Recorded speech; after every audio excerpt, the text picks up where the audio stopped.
Welcome, everyone, to this week's episode of In the Know with Kat Bobineau. Today, my extra special guest is Seema Gururaj.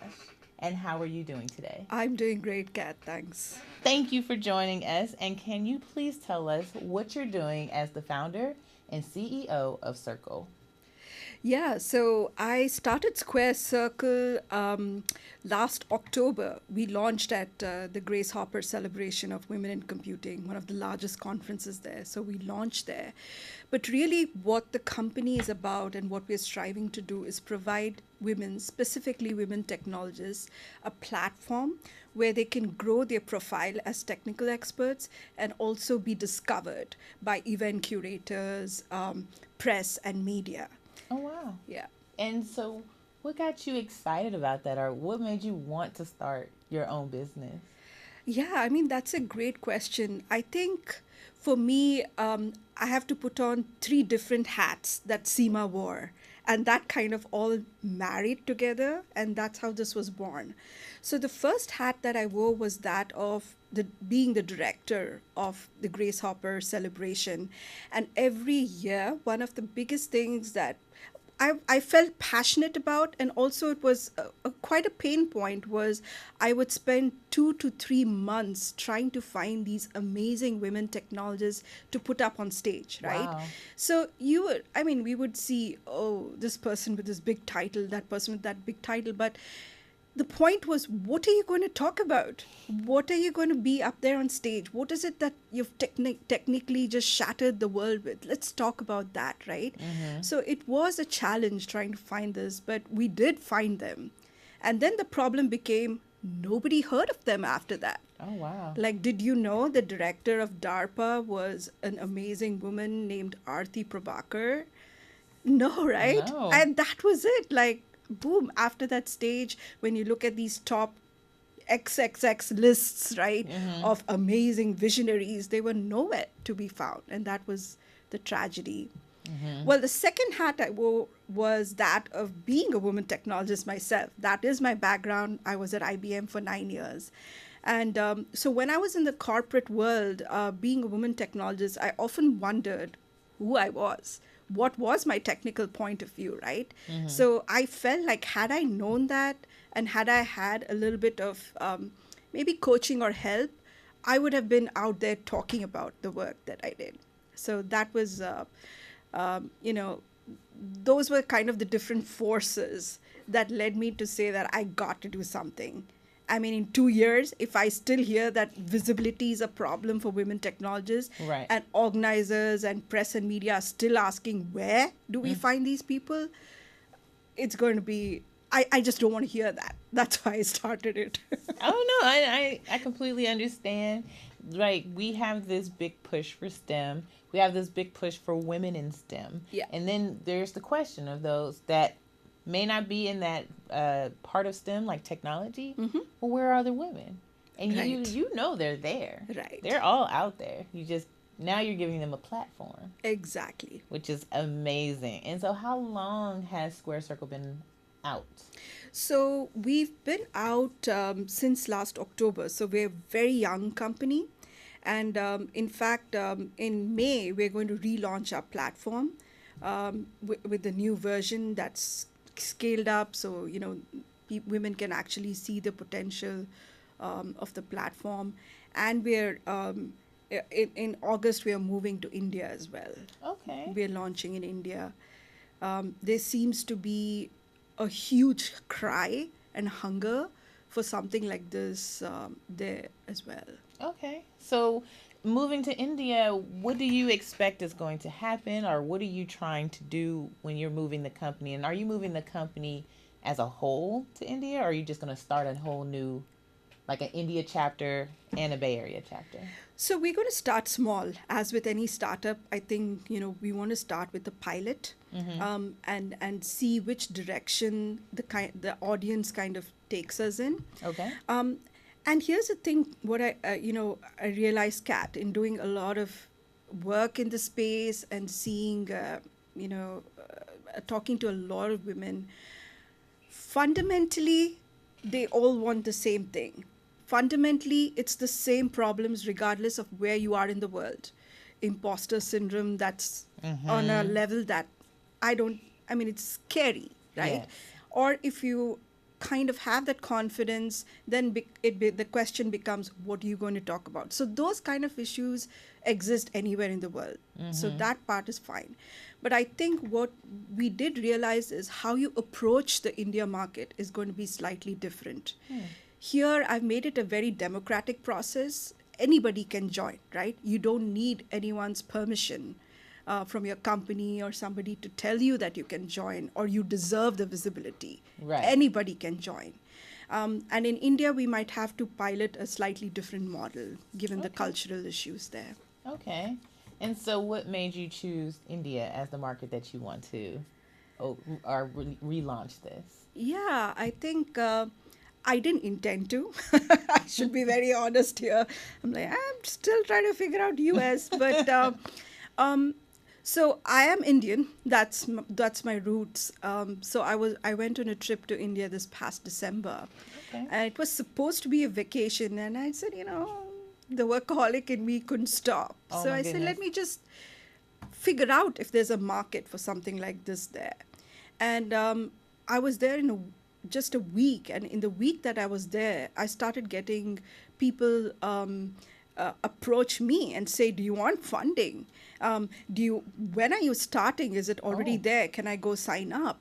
Oh wow. So That's amazing. it was crazy, and I didn't even try much, so then, of course I reflected. It's one thing to say, yay, we're interested, Right. and one thing to actually do market research and figure out if there's really a market and go there. So that's the phase we're in, to figure out, can we go from yay to, okay, is this a viable business there? Right.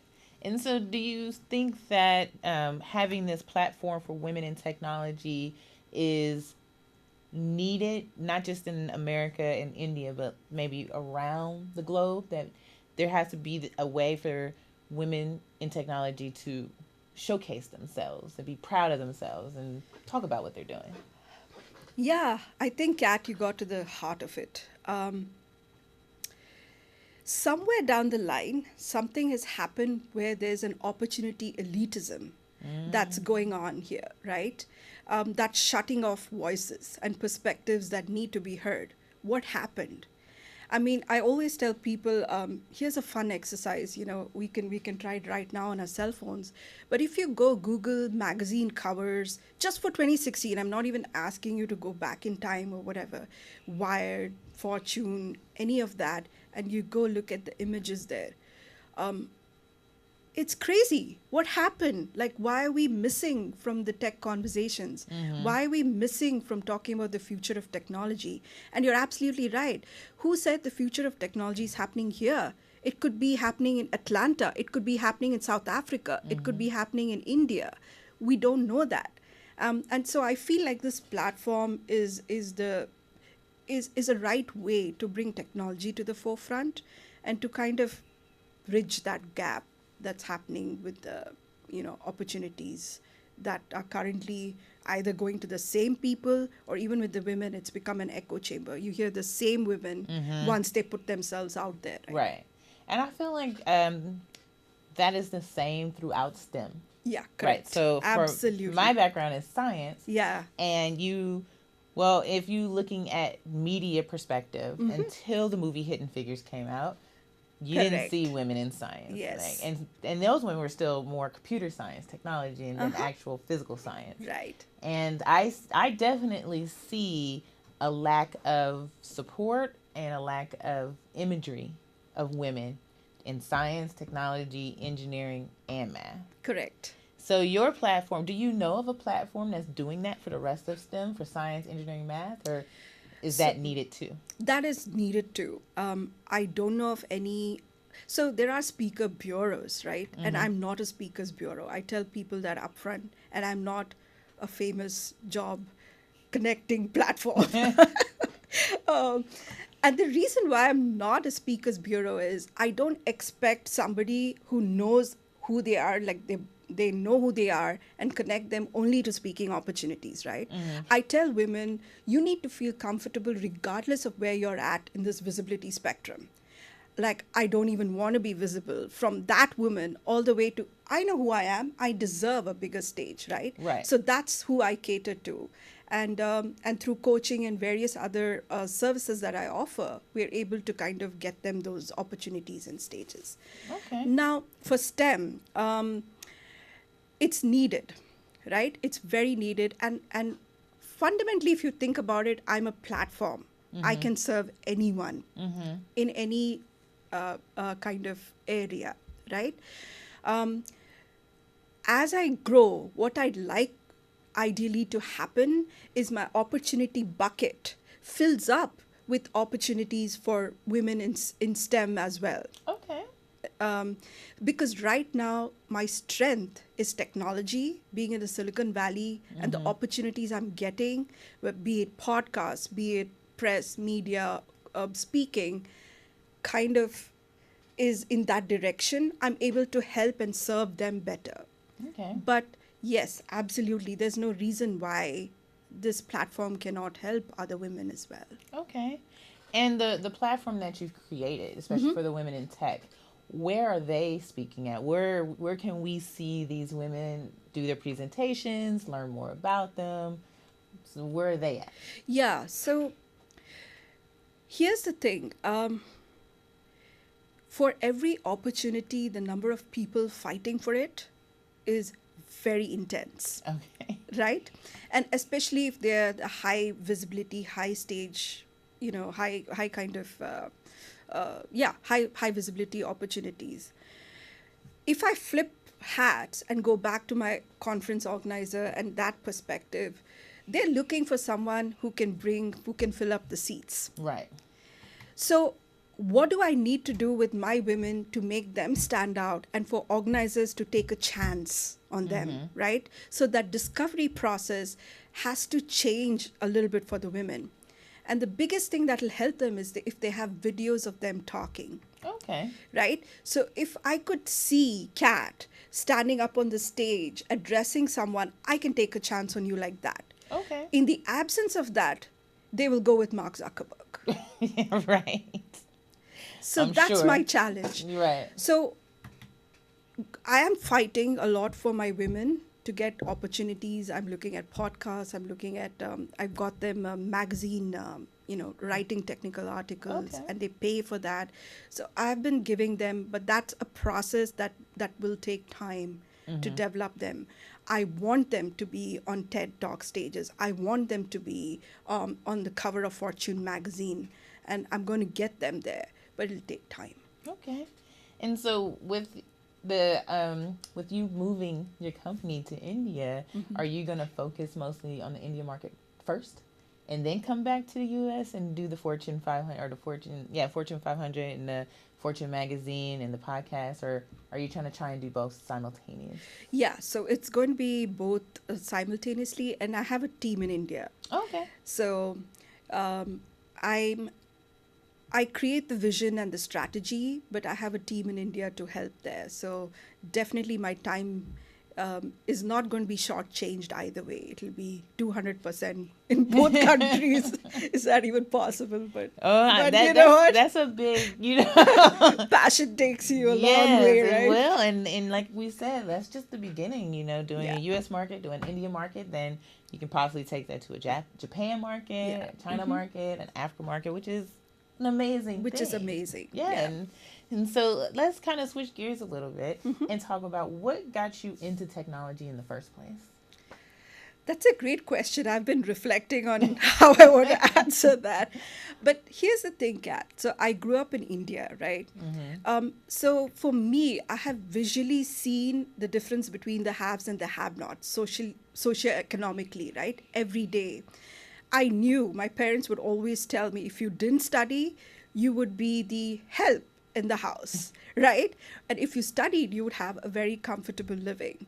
So for us, education and studying was not on the table, right? You had to study.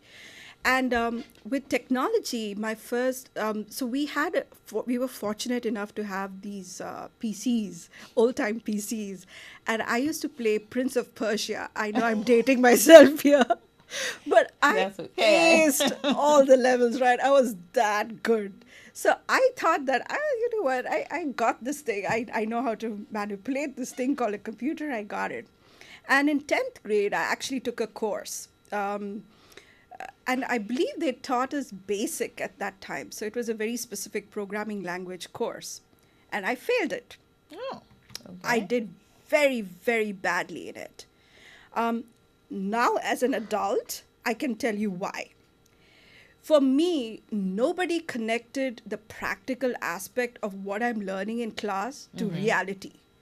I didn't know why I was studying the for loops, the if loops. What did it I mean, what was the point of that, right? Had I made that connection to something in real life, I think I would have got it.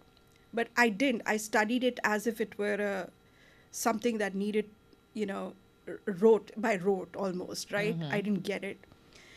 The irony of it after that was undergrad, I wanted to be an architect.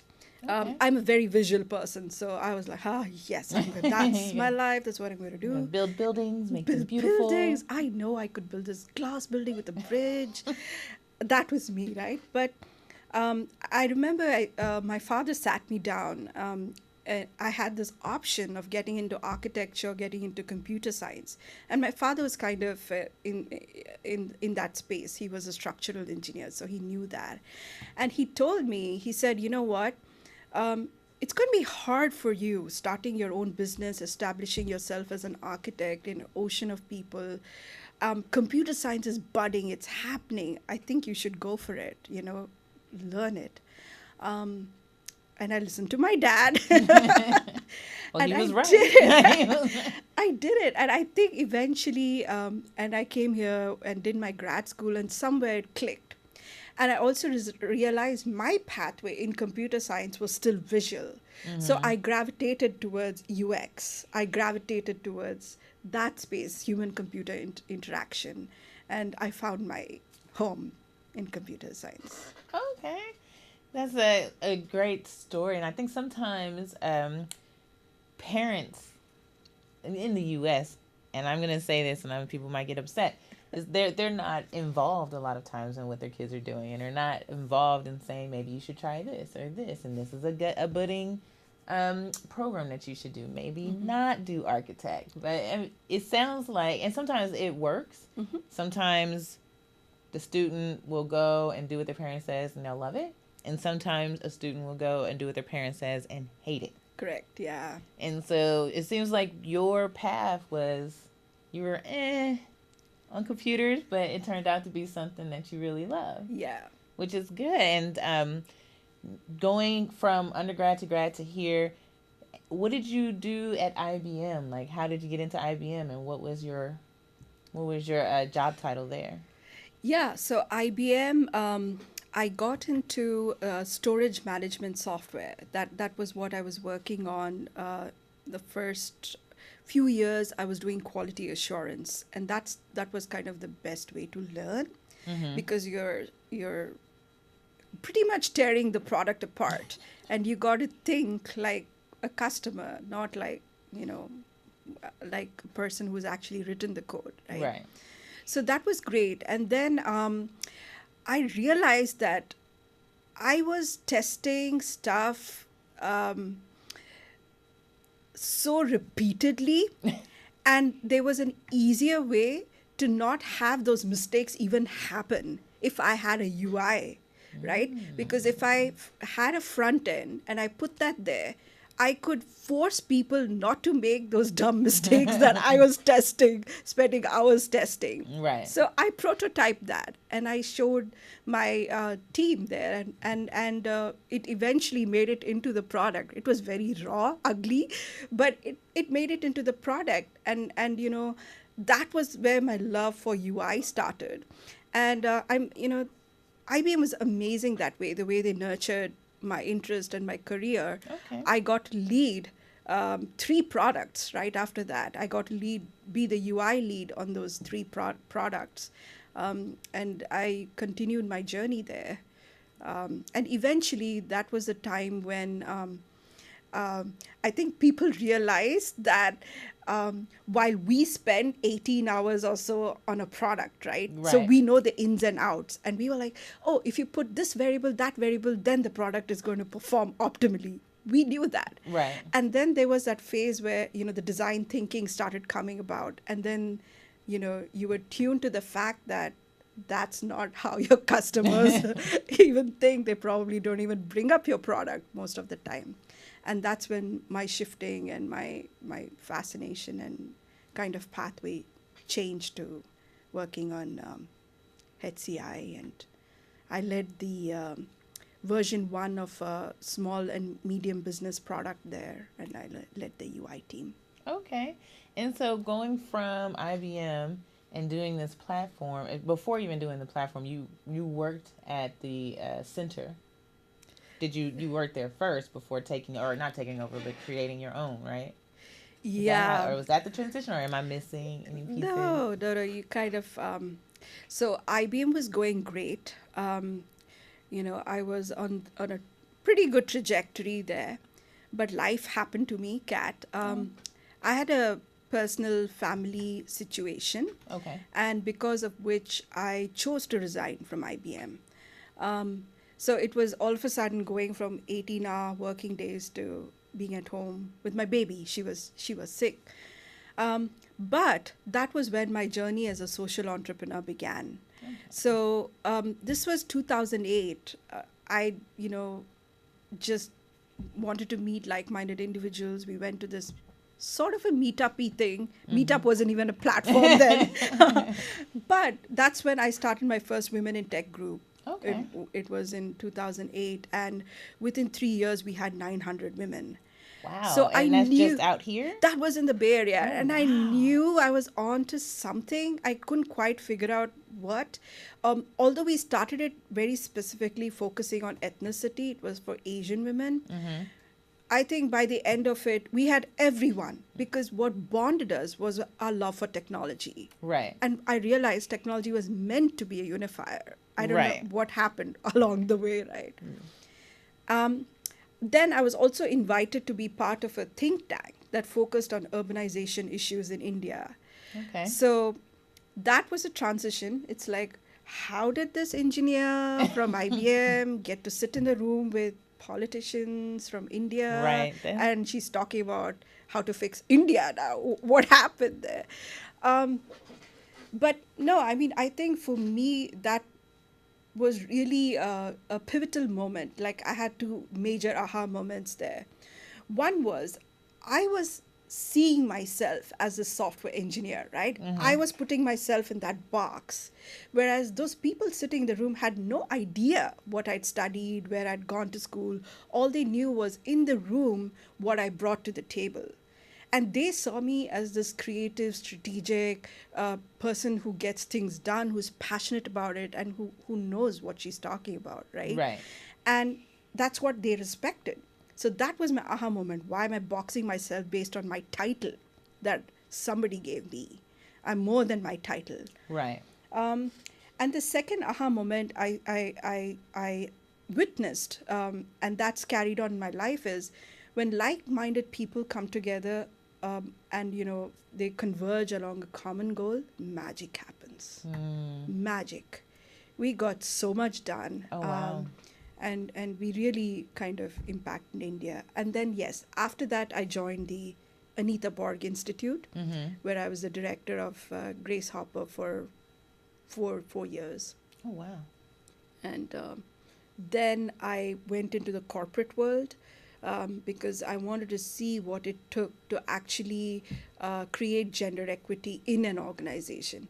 I had the vantage point at Anita Borg Institute. I saw how all companies and what they did, but it's like, okay, what happens within companies? Why aren't we able to be equitable there? So And that was my challenge. what did you find when you looked at that? Um, it's hard. I have a lot of learnings from that. And I think one thing that I realized is expecting one or two people within organizations to be able to change behaviors Yeah. for thousands of people is not really set up. Yeah. to succeed. It's hard. It's very hard to do that. And and also, the other thing I realized was, the best way to create change is to focus on something very specific, and I chose to then influence that from the outside, which is why I started the company. Okay.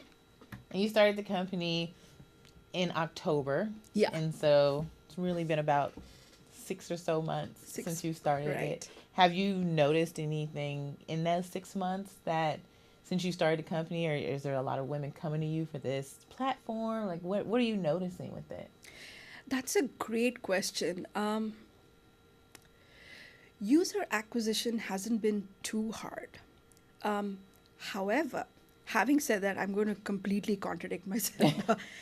What I find with a lot of women is, if I sit and talk to them like this, if I tell them what the platform is about, if I tell them visibility is not a bad word, Yes. there is a way for you to find your authentic voice. And it does not have to be in front of a stage, in front of thousands of people, and then you feel like you've made it. If that's not you, that's okay. Your choice doesn't have to be zero, or that, you're running at that 3,000 miles per hour in front of a big stage. Right. It could be blogs, it could be writing, it could be a quieter way to show your strength. And if I have the chance in a room to communicate that to women, they love it. They sign up immediately, and they get it, right? So I think that's a little high touch in terms of just communicating why they even need something like this. And I completely get it. They have like a full-time job, they have family, they have commitments. Right. And then they're like, Seema, okay, now you have one more thing to add on to my list. And no, it's like, I need their help to create this change. And I know they have a voice. And yes, it does take a little bit of commitment, but I think once they do that initial bit of, hard work to figure out what it is, then they're all set. Okay. So I think that's the hard part. And what is your zenith with this? What is that point that you really want to get to with your company? I shouldn't have to exist. Okay. The day I don't exist is success. Okay. Anywhere in the world, right? Nobody should ever say, I don't know where to find amazing women, at least for now, women technologists, because we exist, and we have them there. So help me get out of business, I guess. I love that answer too. I love it. It's like, I shouldn't have to exist. Yeah. It's so true on so many levels, because we hear a lot of things. It's 2017. There shouldn't be racism. There shouldn't be finding women in tech. There shouldn't be all of this. But there is. There is. There is this big gap that we are still trying to fill with women in STEM, and changing a perception and making sure people let us sit at the table, and that visibility Correct. is there for them. Yeah. So we have like 2 minutes left in that 30 minutes. Yeah. Time flies when you're having fun. Right. Is there anything you want to talk about, anything that you want to tell the audience in the last few minutes? No, I think, just a couple of things. So at least now you're aware there's a place for you to go. There's a place where we can, nurture your voice. But I'd also encourage a lot of women, for some reason, for us, talking about things like work-life balance, negotiating, the soft skills, it comes easier. And it's not that we shouldn't talk about it. That's absolutely not what I'm saying. But I think the more the people see you as technical role models, that's how we're going to change status quo, right? You need to be on stages talking hardcore tech. You need to be right next to the Elon Musk and the Mark Zuckerbergs of the world, telling people what the future of tech is going to look like, right? We're completely missing from those conversations. And we show up only in these women in tech lists. What does that even mean? Like, what does that mean? You're a visionary in a women in tech list, or you made it to the top tech list. And there is definitely a place for these women in tech events, right? There's definitely a place, but we got to integrate back into reality. women in tech, I mean, if you even think about it statistically, right? So let's say US, I'm just being very generous here, has 65% men technologists and say 25% are women, right? So if you're in the women in tech bubble, if you will, you're talking to only 25% of the population, and even less if you're like, in a company, let's say a company has a women in tech event and 20 people show up. Imagine you're like 0.001% of people know what you stand for, what your point of view is. There's still so many who don't. And yeah, I mean, I'd love to be able to be the one to help you get there. It's not about fame, it's about getting your passion for technology out there so the world can hear you. That's amazing.